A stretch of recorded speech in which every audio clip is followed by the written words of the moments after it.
husband said, after we got home from our very first visit to this church almost 45 years ago. Good. He said, that is the touchinest church. Here we are, we touch.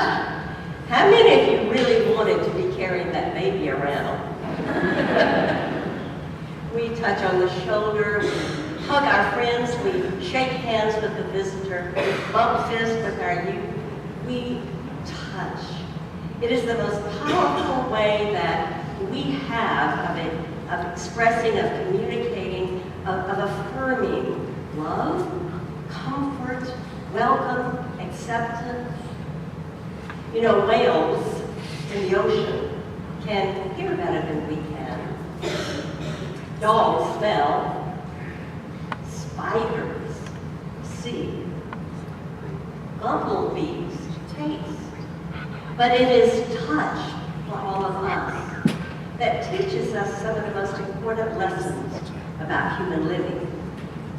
Touch, when we are babies, teaches us whether or not we can trust our world, trust those around us. We have found out that infants who have been abandoned by their addicted mothers in hospitals, in spite of the best medical and nutritional needs being met, they fail to thrive unless they are held for significant periods of time, simply held. And I think that is true of all of us.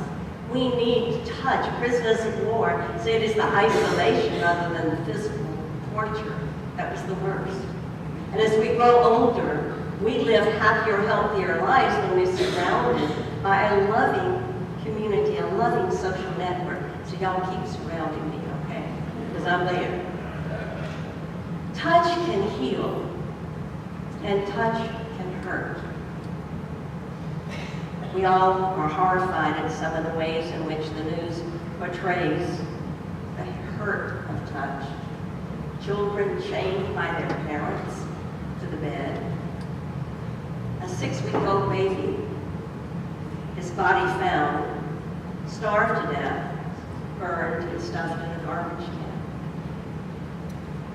Violence in the home, violence between domestic partners, sexual assault in the workplace, in the fraternity house, in the office, in the church within the saint.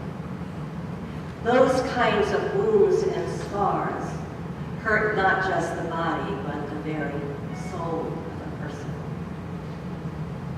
Thomas loved Jesus. He needed to touch the scars and the wounds he bore, to be assured that he really was real. He really was Christ risen. He was with them. Hurt, injustice, and cruelty had been overcome. He needed to touch in order to know that love wins over the scars and wounds of human living. Some of you will remember a story I told many years ago of a Thomas in my life. At least Nathan and I like to think you remember every word we have to say. But in case you don't, you weren't here on that Sunday. I was 32 at the time, and I was the administrator of a drug and alcohol program, a youth development center outside of Orlando, Florida. Our setting was surrounded by heavy woods and palmetto scrub. There was a small lake on the property, and a house that had been converted to be a home for 20 teenage boys, adjudicated by the juvenile court system into my custody for criminal and drug involvement. Thomas, at almost 17, was our oldest resident, and Thomas was mean. I think he was the meanest, most foul-mouthed, most bigoted, most angry, saddest human being I have ever known. He was absolutely resistant to treatment. We had never given up on any young person, but we were giving up on Thomas. It was my decision. He was just too damaging to the other residents, the staff, the program. It was late afternoon when I finally decided I would have to call the courts in the morning to pick Thomas up, handcuff him, and take him to state school, which in the 1970s in Florida was not a humane or healthy place for a young person to be. It was with a heavy heart that I walked down to the dock. The kids were on break before the dinner hour, and Thomas, as usual, was by himself, sitting at the edge of the little dock that stuck out into the lake, his back toward everyone else. I had told him so many times in the last few weeks, Thomas, I can't keep you here unless you try. I sat down beside him. He turned his head and literally snarled at me. And we just sat there ignoring each other for a while. And then I saw out of the corner of my eye his wrist. You could see the jagged keloid scars, where 3 times his record said he had tried to commit suicide, the earliest at age 10. I took my finger, reached over and began to trace the scars. Again, he jerked his head around and looked at me, and then studiously ignored me.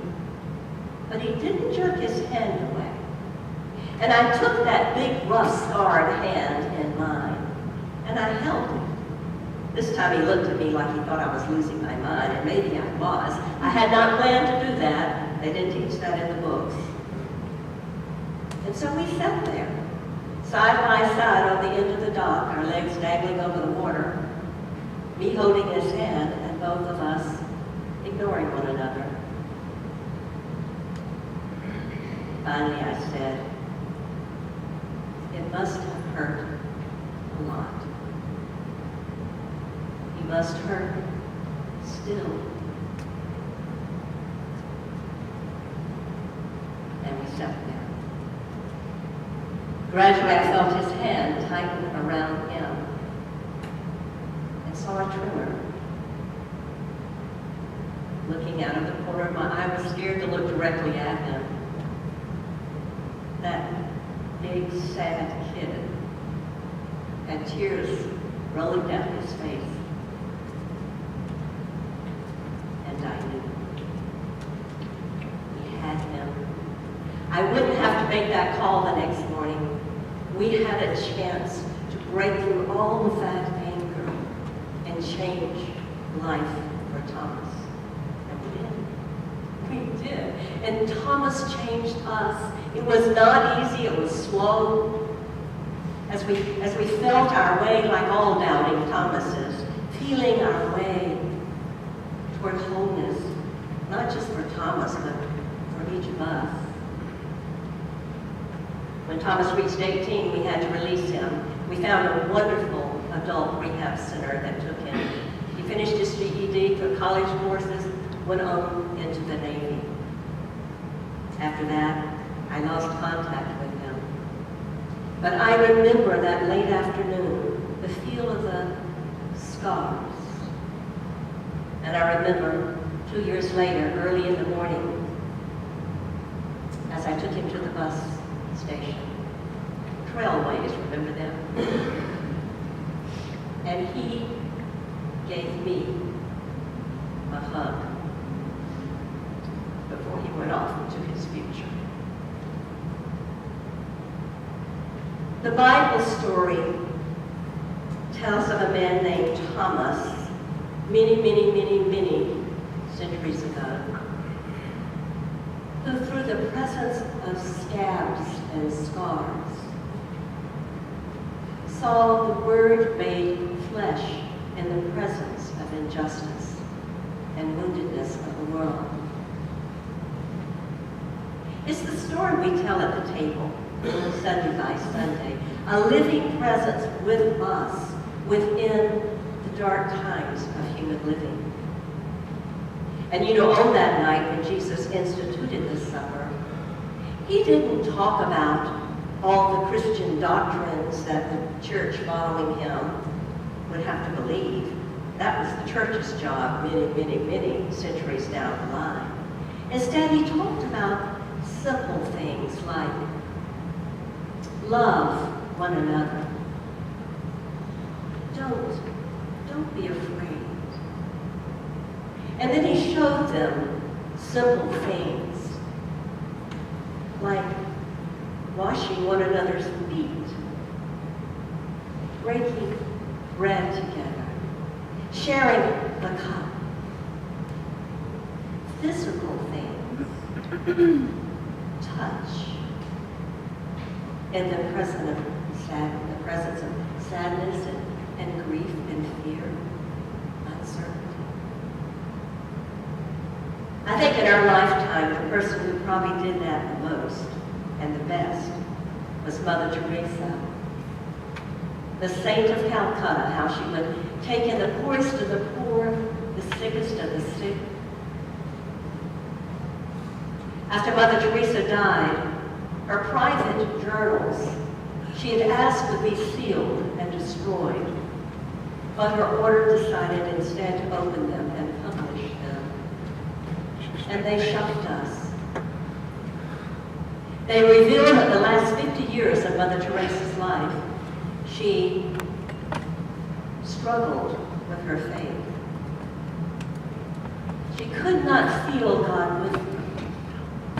She had doubts. And every morning she got up at 4:30 a.m.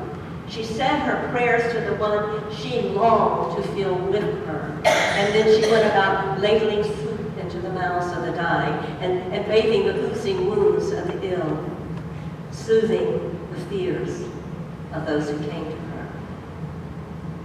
She became, in the midst of her faith struggle, the Word made flesh. You know, we all go through some times of struggle. We're in a time when so many of us have turned away from traditional beliefs and struggle to understand new ways of coming into this inexplicable mystery of grace and love that we call God. We're actually in pretty good company. I mean, Mother Teresa, Abraham and Sarah. They doubted the promise of God in their old age that they would, of their love, birth a great family. Moses sure didn't think he was the one to go before Pharaoh. Prophets Isaiah, Jeremiah, Peter, he didn't think he could walk on water. He couldn't. Jesus on the cross felt not only abandoned by his friends, but abandoned by God.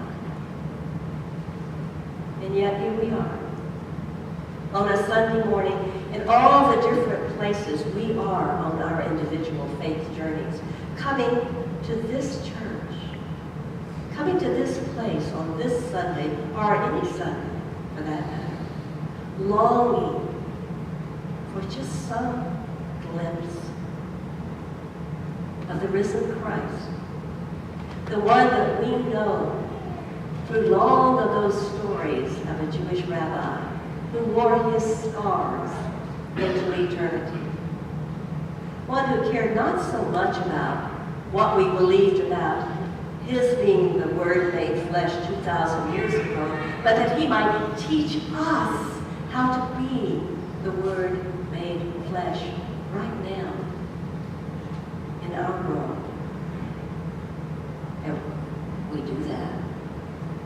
We do that whether in Texas or Mexico or just up the road at the Braddock Center. We do that when we volunteer, when we answer a phone, knit a shawl, prepare a meal, teach a class. We do that when we write a check to address hunger and heartache around the world. But right here in our community, we write a check to send a beloved young woman to camp.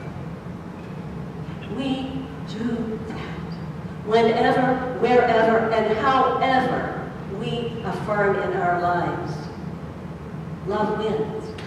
Whenever, however, we affirm in our lives, death does not have the final say.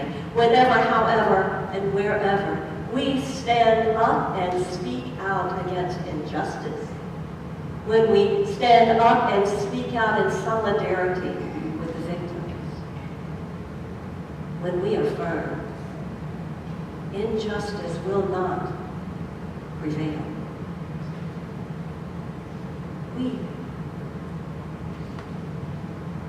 We're the flesh. God incarnate, the living Lord, within and with and through us. You know, the Bible didn't call him Thomas the Doubter.